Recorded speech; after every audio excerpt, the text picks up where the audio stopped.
때에 천사가 또 다시 와서 어루만지며 이르되 일어나 먹으라. 내가 갈 길을 다 가지 못할까 하노라 하는지라. 이에 일어나 먹고 마시고 그 음식물의 힘을 의지하여 40주 40야를 가서 하나님의 산 호렙에 이르니라.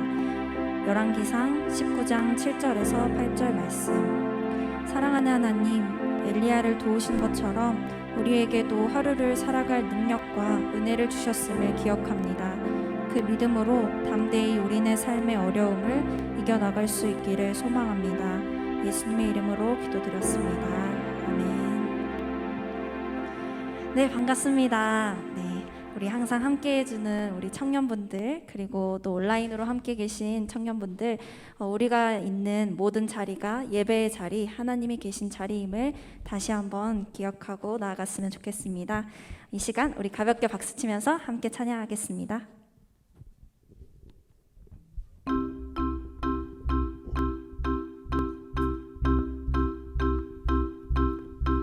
기대해 나에게 주신 하루를.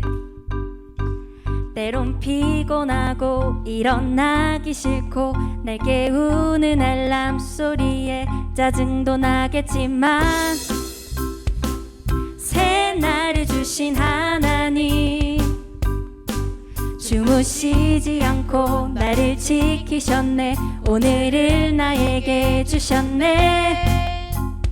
새 말씀 안에 주가 주신 사랑과 은혜와 능력을 기억하고 내 안에 주신 하루가 예배로 드려지길. 일어나 먼지를 털고 새롭게 아침을 열고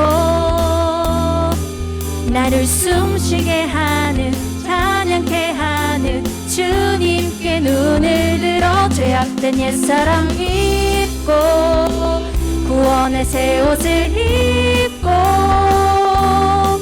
나를 부르신 곳이 지금 이곳이 주님의 나라 되길 기대해.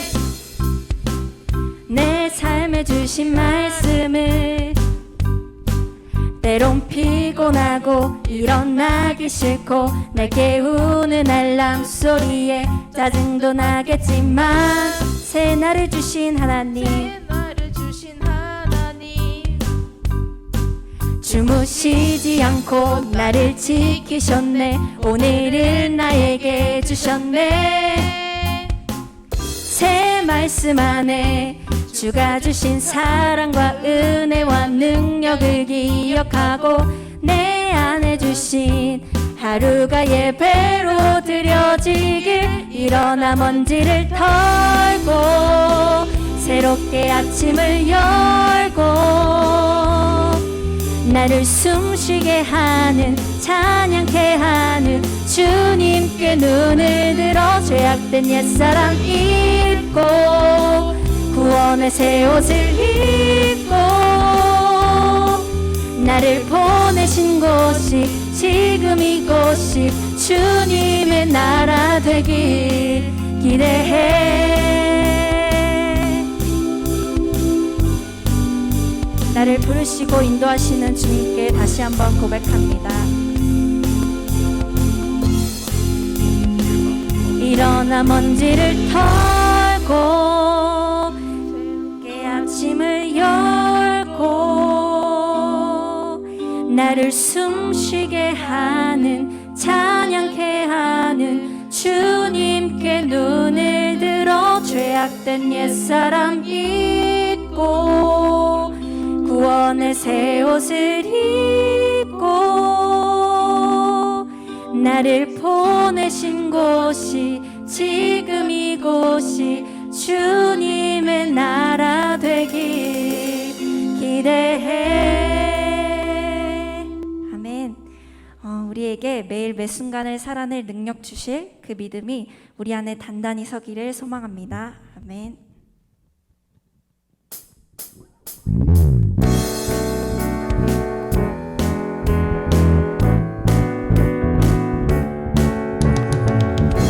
우리를 부르신 신실하신 주 하나님을 우리의 입술로 고백합니다.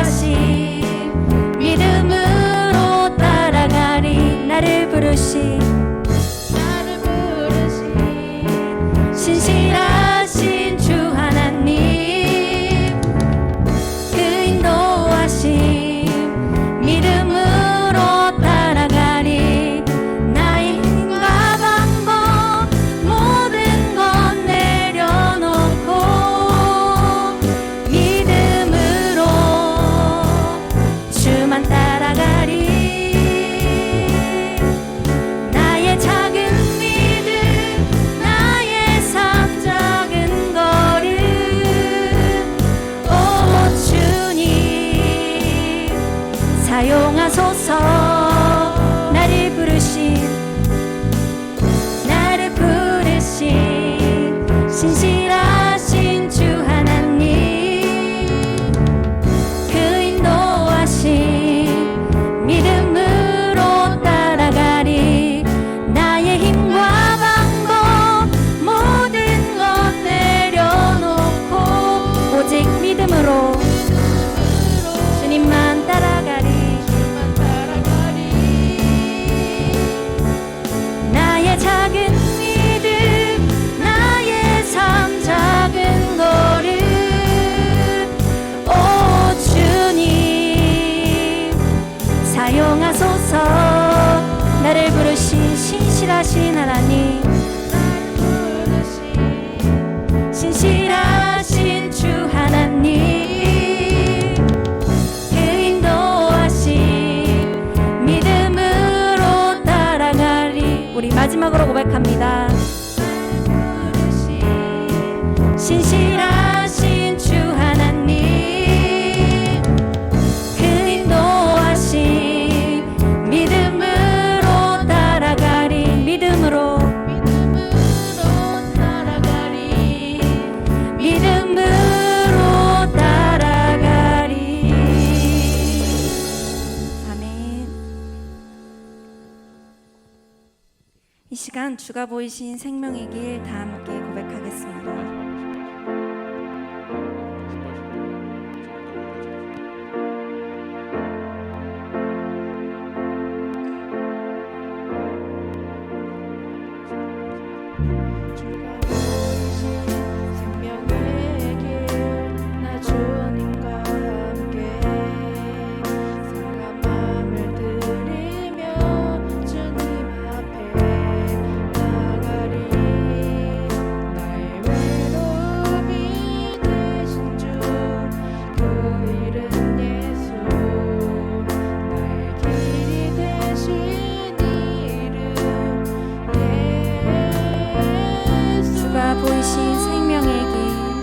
주가 보이신 생명의 길 나 주님과 함께 상한 마음을 들이며 주님 앞에 나가리 나의 의로움이 되신 주 그 이름 예수 나의 길이 되신 이름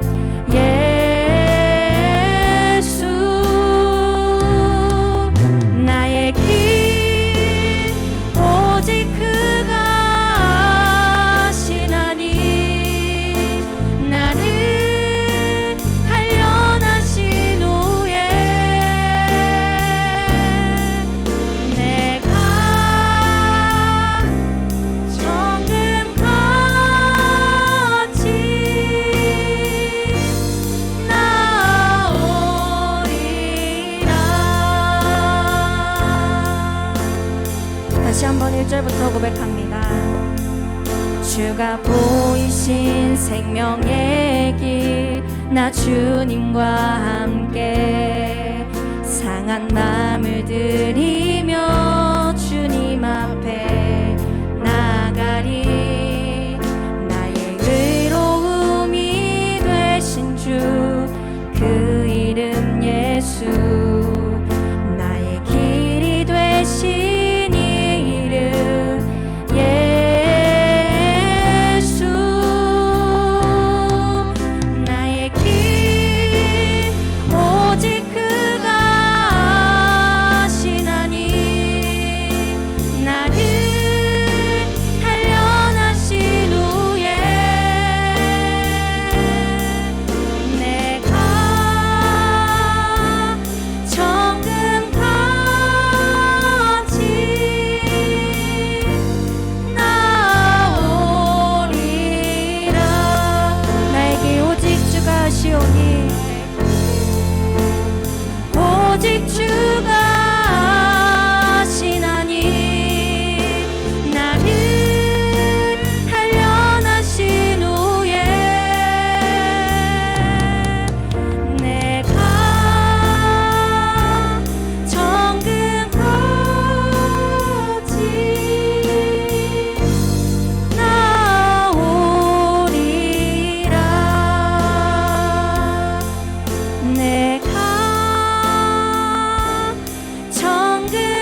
굳건한 엘리야도 주님께서 보이신 생명의 길을 걸어가는 길 가운데 무너짐과 무기력함을 경험했습니다.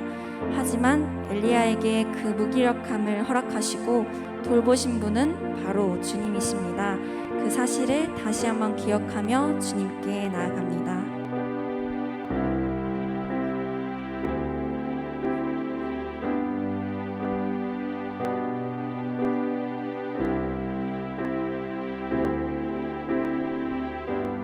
모든 것 아시는 주님,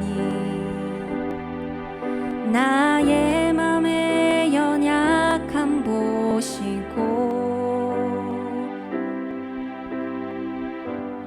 부족한 그 모습대로 주님 마음에 새겨주시네. 주님께 토로한 마음, 주님께 도로한 마음 하나하나 헤아려 주시니 그 마음 그 아픔들을 주님 손으로 품어주시네. 거친 길을 걸어갈 때도 험한 산이 앞을 막아도 빛 대신 주님의 두 손이 나를 붙드네. 주기 나음이 닿은 내 삶에 처민 슬픔을 씻으시는 주님을 찬양, 주 이름을 찬양하네. 주님께 토로한 마음, 주님께 도로한 마음 하나하나 헤아려 주시니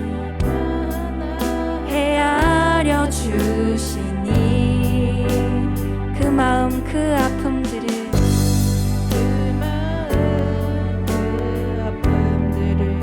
주님 손으로 품어주시네.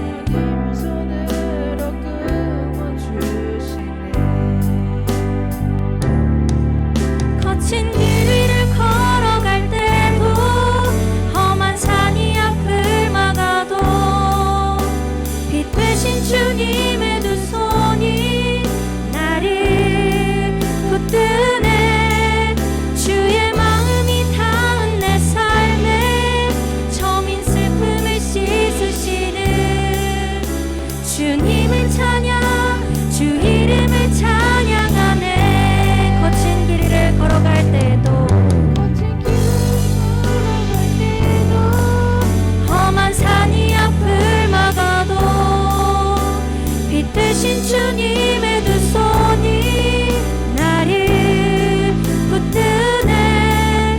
주의 마음이 닿은 내 삶에 처민 슬픔을 씻으시는 주님을 찬양, 주 이름을 찬양하네. 주님을 찬양, 주님을 찬양, 주 이름을 찬양하네. 아멘. 이 시간 예배 인도자 나오셔서 인도해 주시겠습니다. 사도신경으로 우리의 신앙을 하나님께 고백드리겠습니다. 나는 전능하신 아버지 하나님, 천지의 창조주를 믿습니다. 나는 그의 유일하신 아들, 우리 주 예수 그리스도를 믿습니다. 그는 성령으로 잉태되어 동정녀 마리아에게서 나시고 본디오 빌라도에게 고난을 받아 십자가에 못 박혀 죽으시고 장사된 지 사흘 만에 죽은 자 가운데서 다시 살아나셨으며 하늘에 오르시어 전능하신 아버지 하나님 우편에 앉아 계시다가 거기로부터 살아있는 자와 죽은 자를 심판하러 오십니다. 나는 성령을 믿으며 거룩한 공교회와 성도의 교제와 죄를 용서받는 것과 몸의 부활과 영생을 믿습니다. 아멘. 대표 기도자 나오셔서 기도드리시겠습니다.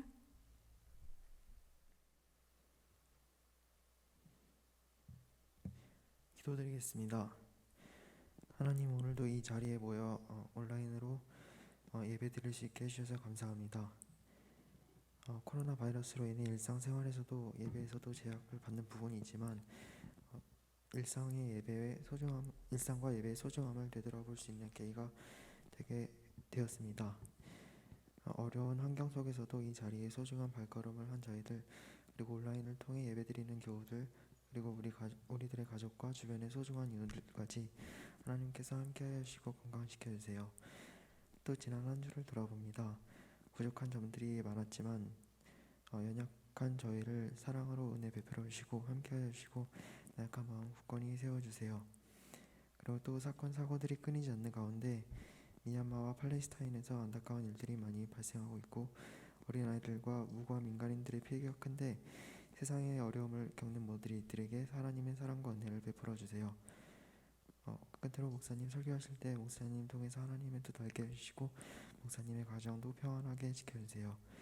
예수님의 이름으로 기도드렸습니다. 아멘.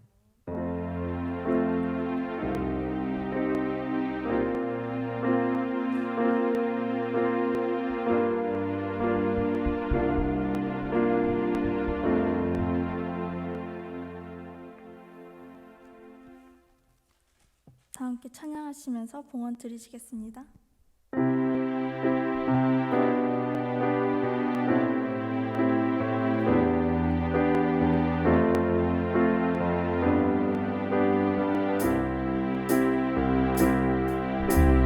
내게 있는 향유옥합 주께 가져와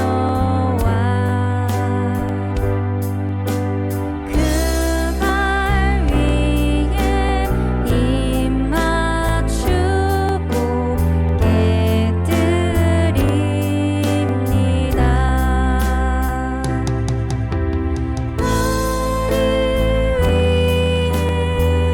험한 산길 오르신 그 발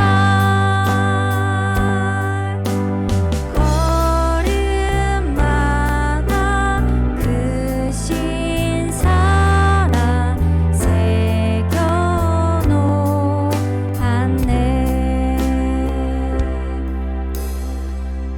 목사님 나오셔서 기도해 주시겠습니다. 사랑과 은혜가 많으신 아버지 하나님 감사합니다. 오늘도 주님께 나와 귀한 예물을 주님께 올려드렸습니다. 아버지 하나님, 우리의 마음이 담아지게 하시고 우리의 믿음이 담아지게 하시고 우리의 삶이 담아질 수 있는 귀한 예물 될 수 있도록 인도하여 주시옵소서. 하나님께서 우리에게 주시는 그 귀하고도 놀라운 은혜를 기억하며 살아가는 우리들 될 때마다 주님께 감사하며 살아갈 수 있는 믿음의 사람들 될 수 있도록 주님 허락하여 주시옵소서. 우리 주 예수 그리스도의 이름으로 기도드립니다. 아멘.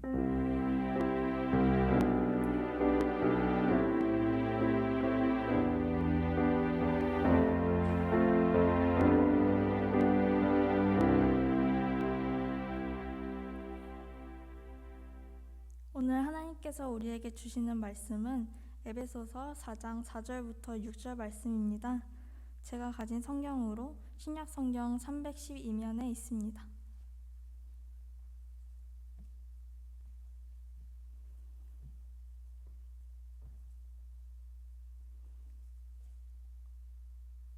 모두 찾으신 줄 알고 다 함께 합독하시겠습니다. 몸이 하나요 성령도 한 분이시니 이와 같이 너희가 부르심의 한 소망 안에서 부르심을 받았느니라. 주도 한 분이시요 믿음도 하나요 세례도 하나요 하나님도 한 분이시니 곧 만유의 아버지시라. 만유 위에 계시고 만유를 통일하시고 만유 가운데 계시도다. 아멘. 오늘 예진영 목사님께서 나는 왜 믿는가? 만유 위에 계신 하나님이라는 제목으로 말씀 전해주실 때 하나님의 음성에 귀 기울이시기를 소망합니다.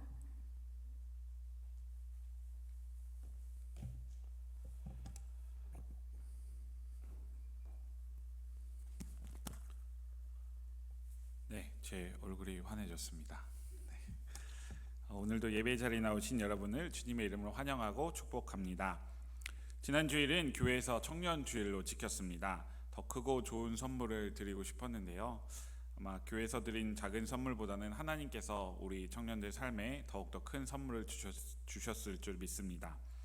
2주 전에였죠. 오늘 이제 2주 전에 있던 설교 제목을 가지고 또 그때 나누었던 또 받았던 은혜를 가지고 하나님의 말씀을 기억하면서 예배 전에 찬양을 불렀습니다.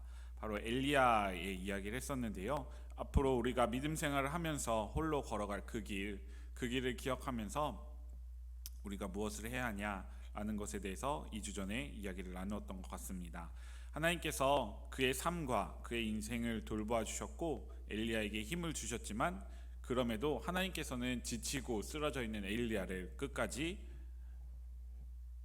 걸어갈 수 있도록 지켜주셨습니다. 오늘 예배 자리에 나오신 주님의 사람들, 예청 모든 분들에게도 하나님께서 끝까지 걸어갈 수 있는 힘을 더해 주시기를 주님의 이름으로 기도드립니다. 올해 이제 제가 여기에 온 지 이제 5개월 정도 지났습니다. 그러면서 저에게 한 가지 요청이 있었습니다. 목사님, 청년부에서도 성경 공부를 하면 어떨까요? 라고 했었는데 사실 두려움이 있었습니다. 왜냐면은 아직 청년들을 잘 알지도 못하고 그리고 아직 청년들이 저랑 어색해하는 부분도 있어서 어떻게 청년부 성경 공부를 해야 될까라는 고민을 가지고 기도했던 것 같습니다. 그러면서 이제 하나님께서 어떤 마음을 저에게 주셨냐면 설교를 통해서 성경 공부의 내용들을 조금씩 따라가고 그리고 그 따라가는 내용들을 우리 순 모임을 통해서 좀 나누면서 그렇게 우리가 신앙생활을 좀 더 성장시켜 보면 어떨까 이런 마음을 주셨습니다. 그래서 오늘 제가 책을 갖고 왔는데요. 잘 안 보이시죠? 너무 흰색이에요. 줌 같아 막. 줌의 배경하면 그런 것 같은데 이 책은 흰색 책이라고 되어져 있는데 제목이 오늘 설교 제목처럼 나는 왜 믿는가라는 제목의 책입니다. 복 있는 사람에서 나온 책이고요. 김영봉 목사님께서 쓰신 책입니다. 감리교에서 이제 감리교를 나오셨고요. 그리고 그 목사님께서 이제 설교자들에게 하는 설교자들의 일주일이라는 책도 있었는데 저도 그걸 보면서 많은 감동이 있었는데요.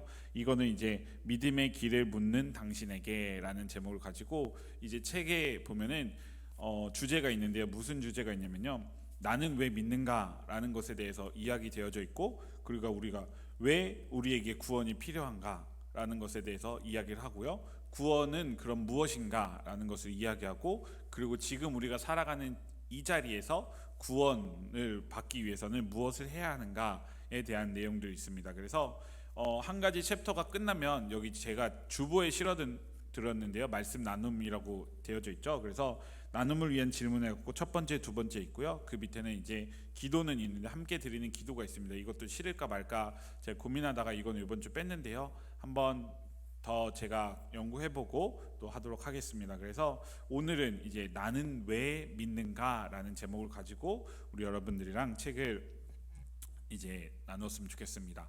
특별히 2021년 주제, 우리 청년부 주제가 무엇이었죠? 너희는 나를 누구라 하느냐라는 제목을 가지고 우리 청년부 함께 했으면 좋겠다고 했습니다. 너희는 나를 누구라고 하느냐라고 하는 그 주제 속에서는 내가 하나님을 어떻게 고백해야 되는지에 대해서 이야기를 해야 된다라고 말씀을 드렸습니다. 그러면서 최근 이제 작년 이제 트렌드 코리아 2021에서 이야기했던 게 레이블링 게임이라고 되어져 있는데요. 우리가 스스로 우리 하나님을 나 스스로 어떻게 레이블링 시킬 수 있을지에 대해서 올 한 해를 찾아보자고 말씀드렸습니다. 그래서 지난 5개월여간의 설교를 들으면서 제가 잘 전하지는 못하였겠지만 그럼에도 우리 청년들 삶에서 어떻게 하나님을 이야기하고 어떻게 하나님을 고백해야 되는지 조금씩 찾았을 거라고 생각을 합니다. 오늘 특별히 나는 왜 믿는가라는 제목을 가지고 우리 청년들이 더욱더 내가 어떻게 이제 나는 왜 믿는가라는 주제를 가지고 계속 할 거거든요. 그래서 내가 왜 하나님을 믿고 있을까라고 하는 것에 대해서 좀 생각을 하면서 그리고 우리 신앙을 성장시키면 좋을 것 같습니다. 저는 최근에 이런 성경을 보면서 이런 생각을 갖게 됐어요. 성경이 그냥 과거의 일로서 우리에게 다가온다고 한다면 무엇이라고 한다는 것은 나와는 전혀 상관없는 이야기인 거고요. 성경이 왜라는 것을 이제 생각을 해본다고 한다면 성경에 있는 이야기가 나와 관련이 있는 상황이 되어지는 거거든요. 무엇으로만 받아들이면 그냥 나랑은 전혀 상관없는 이야기, 그냥 거기서 끝나는 얘기, 그냥 2000년 전에 있던 이야기로 끝나는 반면에 왜라고 한다면 나의 삶에서 내가 지금 살아가고 있는 그 삶의 자리에서 내가 그것들을 하나하나 짚어갈 수 있지 않을까 생각을 합니다. 그래서 이런 생각들을 하면서 저는 사실 왜라는 단어를 성경을 읽으면서 많이 이야기를 해요.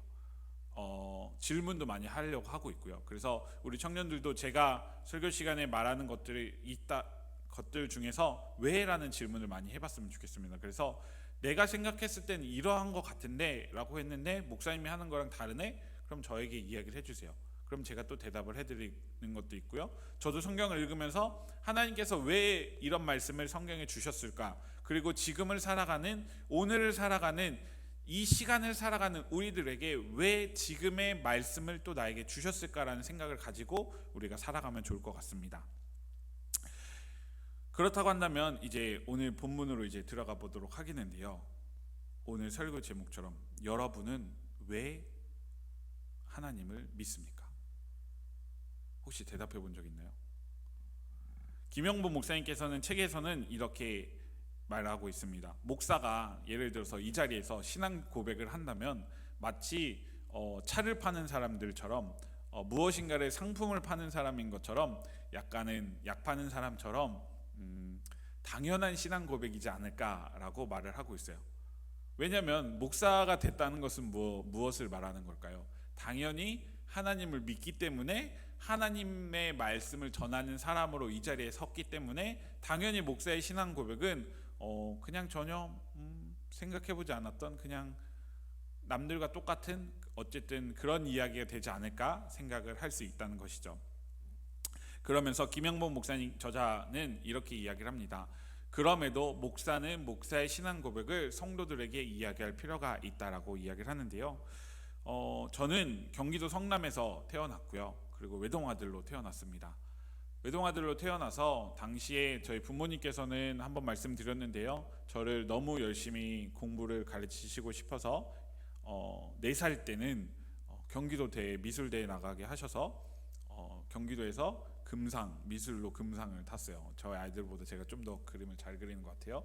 그리고 7살 때는 거의 학원을 한 7개 다녔는데요. 지금은 뭐 애들 다 다녀요. 지금은 뭐 다닐 수 있는데 그때 당시 1993년, 제가 87년생입니다.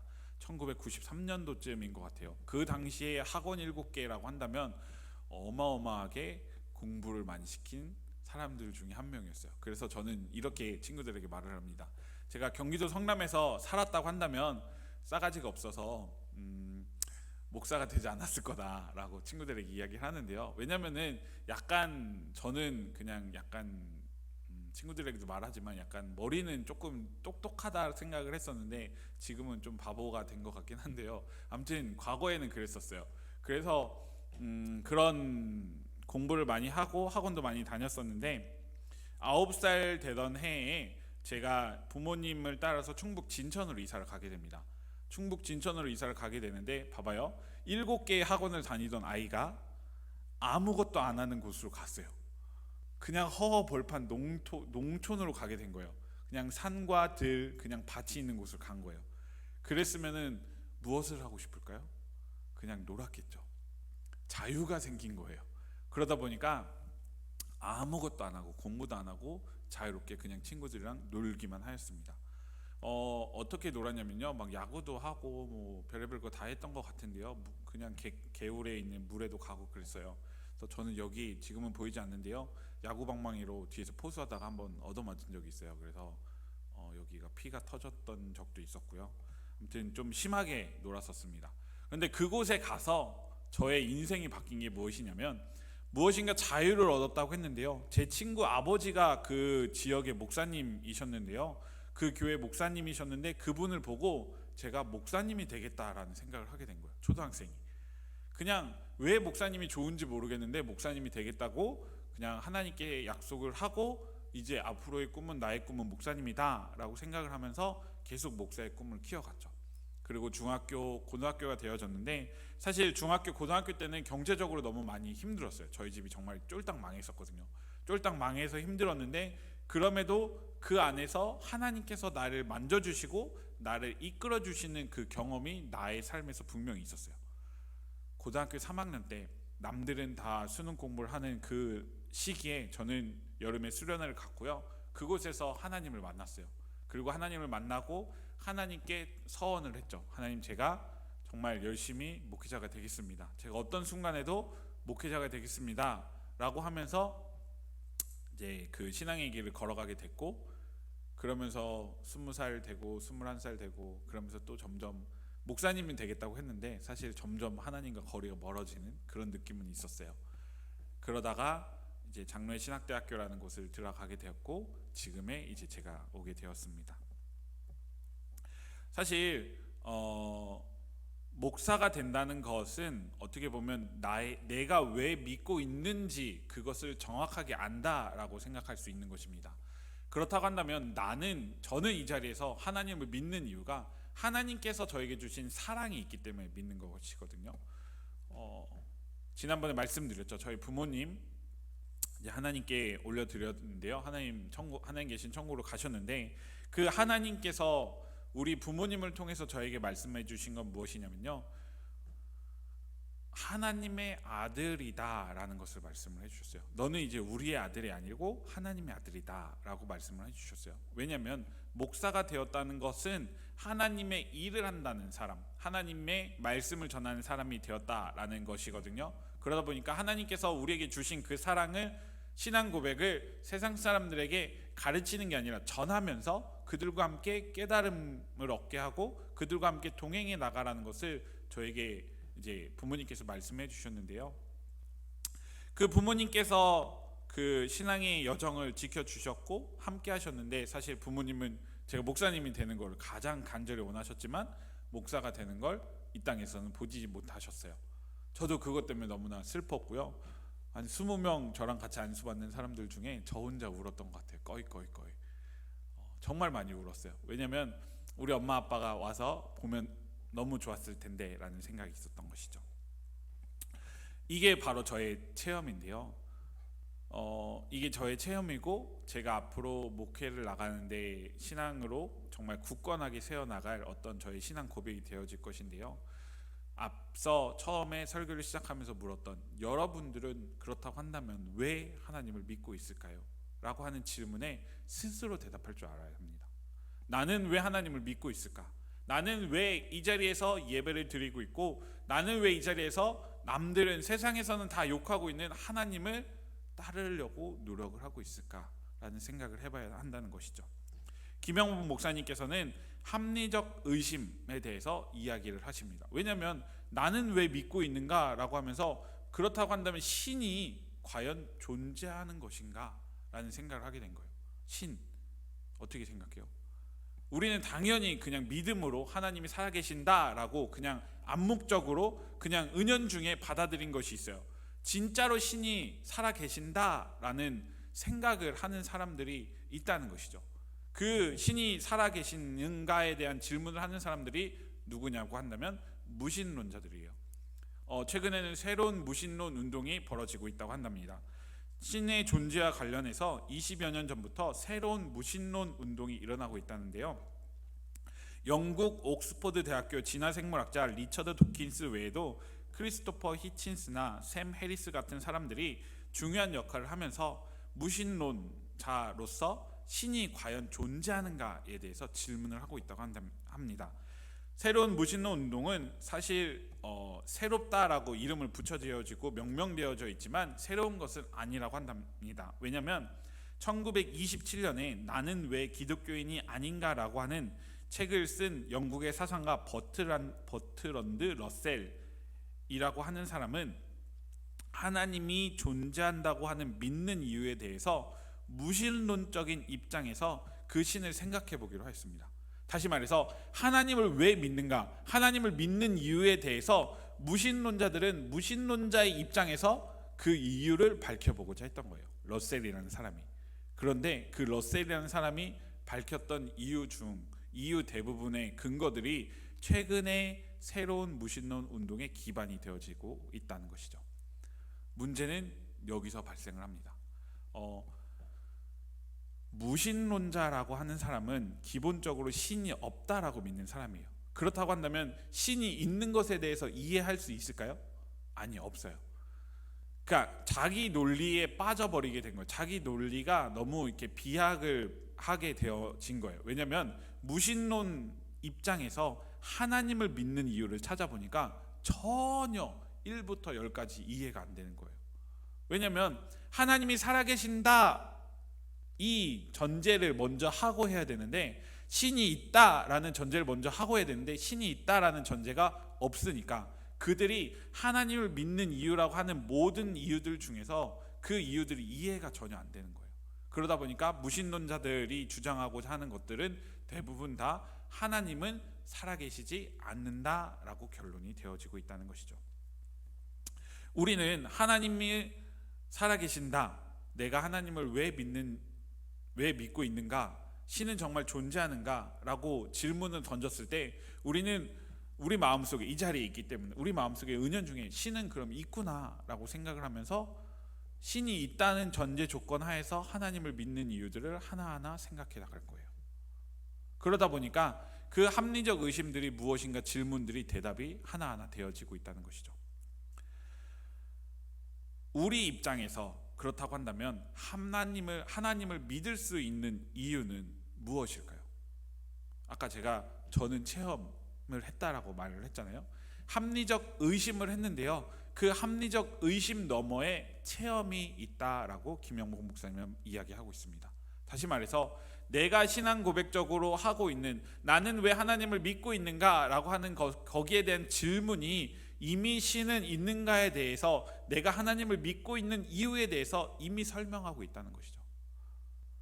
근데 그 설명하고 있음에도 불구하고 나는 왜 믿고 있는가에 대해서 내가 명확히 진단 내리지 않고 내가 명확히 해놓지 않기 때문에 내가 어려울 때, 내가 힘들 때, 내가 고통받을 때 어떤 나의 정신적으로 정말 그 스트레스 상황 속에서 정말 하나님이 살아계신가 라는 것에 대해서 질문을 던졌다고 한다면, 거기 질문을 던졌을 때 나는 쓰러지고 만다는 것이죠. 내가 정확히 대답을 못했기 때문에.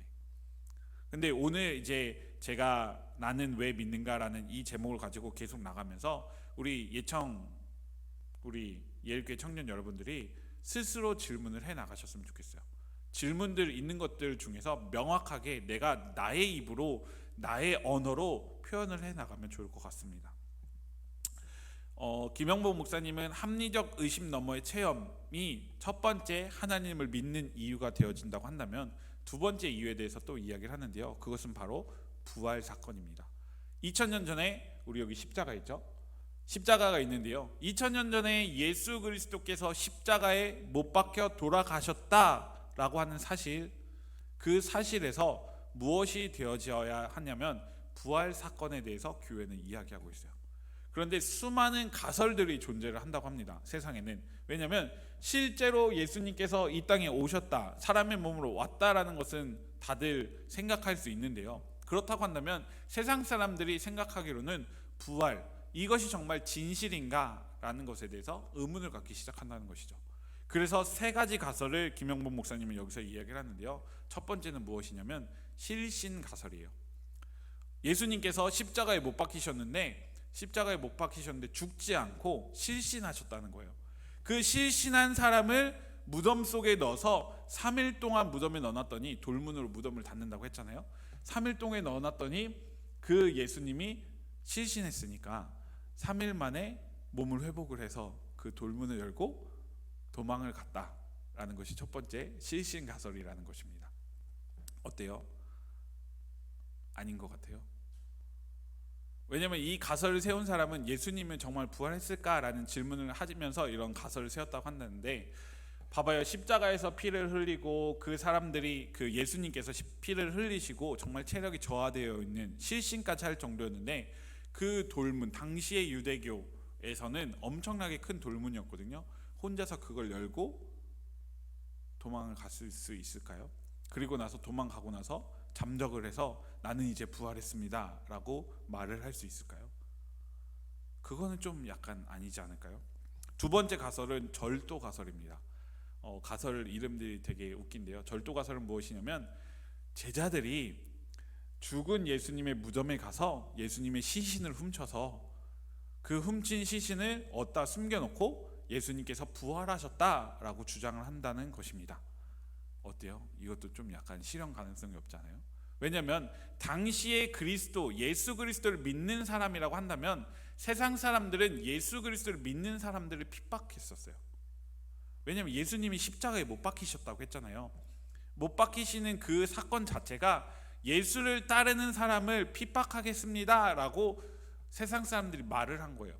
그런데 예수님의 시신을 숨기고 예수님이 부활했으니 이제 나와 같이 예수님을 믿자라고 제자들이 했다고 한다면 제자들은 좀 약간 정신이 돈 사람들이지 않을까요? 그렇죠? 세 번째 가설은 이겁니다. 환각 가설인데요. 제자들이 환상을 보았다라고 말을 하는 것입니다. 제자들이 그냥 마음의 환상을 보고 예수님이 부활했다라고 믿는 그 사실을 가지고 세상 사람들에게 가서 예수님이 부활했습니다 라고 말을 하고 자신의 목숨을 바쳤다라는 것이죠. 우리 여기 계신 분들 한번 상상을 해보겠습니다. 예배 자리에 나오신 분들, 내가 마음의 환상을 봤어요. 내가 마음의 환각을 봤어요. 예를 들어서 로또를 맞았다라고 생각을 하고 그 로또 맞은 걸 가지고 농협 서대문에 있는 농협 본점에 가서 나는 로또를 맞았으니 이거를 해주세요라고 하는 것이 어떻게 보면 약간 미친 사람인 것 같죠. 그렇죠? 제자들 역시도 마찬가지예요. 환상을 보고 예수님이 살아나셨다라는 것을 믿고 제자들은 어떻게 했냐면요, 목숨을 바쳤어요. 자기의 목숨을 정말 예수 그리스도를 전파하는데 목숨을 바쳤다는 것이죠. 그러니까 이런 가설들을 봤을 때 예수님께서 정말 부활했을까라는 거기에 대한 질문들, 그런 가설들을 세워가면서 사실일까 사실이 아닐까라고 생각하는 사람들이 많이 있었다는 것이죠. 그런데 가설들을 세워도 약간 뭔가 이상한 거예요. 환각 가설을 세워도, 시신 가설을 세워도, 절도 가설을 세워도 뭔가 이상하다는 것이죠. 예수의 부활이라는 것이, 죽음과 부활이라는 것이 정말로 있었기 때문에 2000년이 지난 지금까지도 우리가 믿고 있다는 것을 우리는 이 가설들이 아니라도 우리는 알아야 한다는 것입니다. 오늘 본문 말씀을 제가 한번 읽어볼게요. 몸이 하나여 성령도 한 분이시니 이와 같이 너희가 한 부르심이 한 소망 안에서 부르심을 받았느니라. 주도 한 분이시요 믿음도 하나요 세례도 하나요 하나님도 한 분이시니 곧 만유의 아버지시라. 만유 위에 계시고 만유를 통일하시고 만유 가운데 계시도다. 아멘. 하나님은 한 분이신데 그 한 분 하나님께서 만유의 아버지시고 만유 가운데 계신다라고 말씀하고 계신 거예요. 그 한 분 하나님께서 우리를 사랑하시기 때문에 예수 그리스도를 보내주셨고, 예수 그리스도는 우리의 죄를 속량하기 위해서 십자가에서 그분의 죽음을 보이셨고, 그분은 우리에게 부활 사건을 보여주시기 위해서, 영원한 생명을 알려주시기 위해서 십자가에서 내려오셔서 영원한 생명 부활을 보여주셨습니다. 그리고 나서 우리에게 예수님이 가면, 사실 우리 눈에 보이지 않으니까요. 눈에 보이지 않으니 너희들이 힘들어할 것 같으니 하나님께서는 또 성령님을 보내주신 거예요. 이 하나님, 예수님, 성령님, 사실 본체는 한 분이시지만 위격은 세 개의 위격해서 삼위일체라고 이야기를 하는데요. 하나님, 예수님, 성령님 같은 분이시지만 다른 모습으로 우리에게 다가온다라고 생각을 하면서 기억을 하시면 좋을 것 같은데요. 이 삼위일체 하나님께서 우리에게 예수 그리스도를 통해서 그 죽음 사건을 통해서 우리에게 주신 이유가 우리가 믿어야 되는 이유 두 번째라고 김영복 목사님은 이야기하고 있는 것입니다.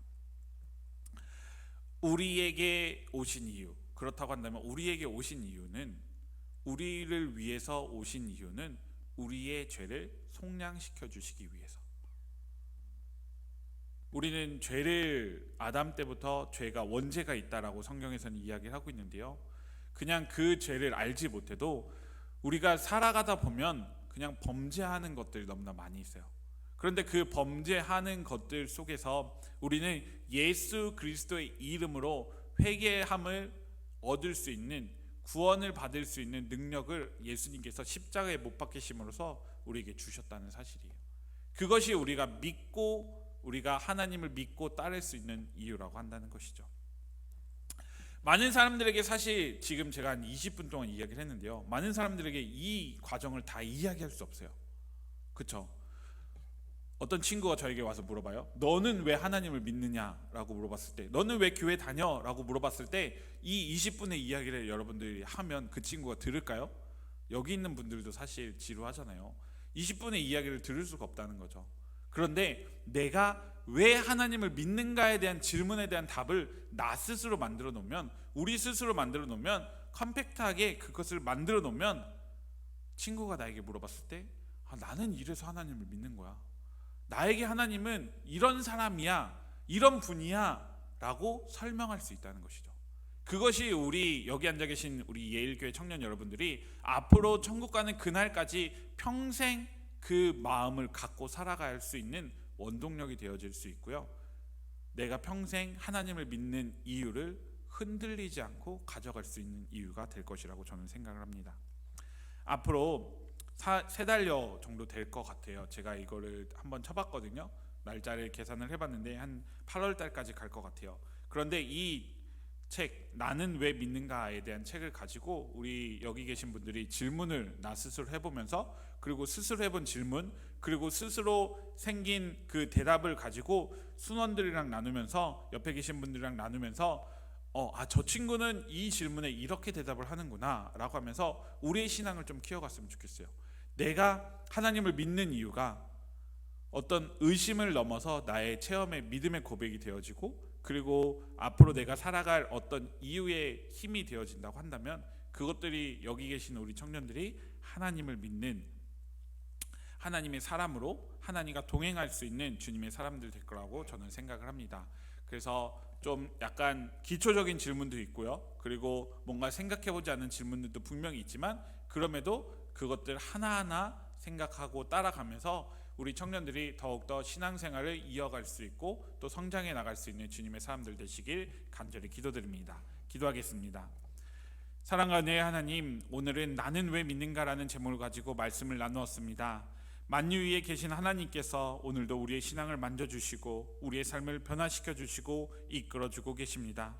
우리의 의심 너머의 체험을 기억하고 부활 사건으로 보여주신 하나님의 사랑을 기억하며 주님을 더욱더 견고하게 믿는 주님의 사람들 될 수 있도록 인도하여 주시옵소서. 이제는 우리에게 부활의 사건을 보여주시면서 하나님의 사랑을 증명하신 우리 주 예수 그리스도의 은혜와 자신의 아들을 이 땅에 보내심으로 우리들을 구원하시겠다는 하나님의 사랑과 오늘의 자리를 살아가는 청년들에게 믿음이라는 신실한 마음을 주신 성령의 교통하심이 많은 시간들 속에서 나는 왜 믿는가라는 질문을 하며 성장해 나가길 소망하는 예일 청년 공동체 위에 이제부터 영원까지 항상 함께 하시기를 간절히 축원하옵나이다. 아멘.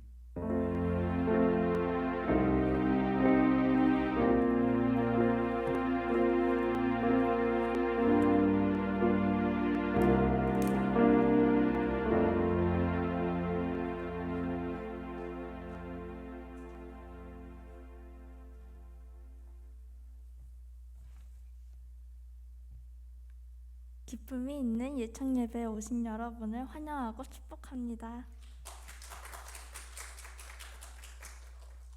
네, 오늘은 새 청년이 계세요. 혹시 여기 앞으로 나와서 간단하게 자기소개해 주실 수 있을까요?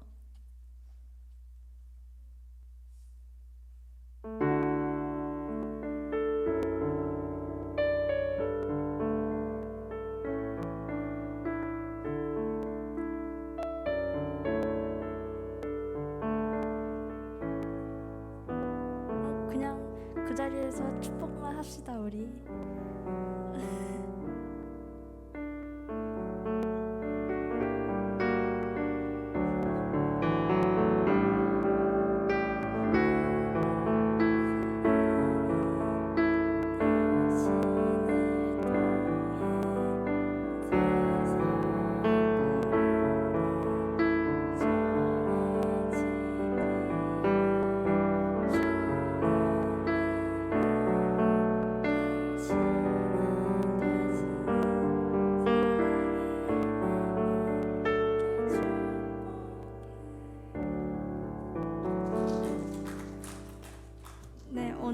초청 예배 처음 오신 형제 자매님은 예배 후에 새가족부의 안내를 받으시길 바랍니다.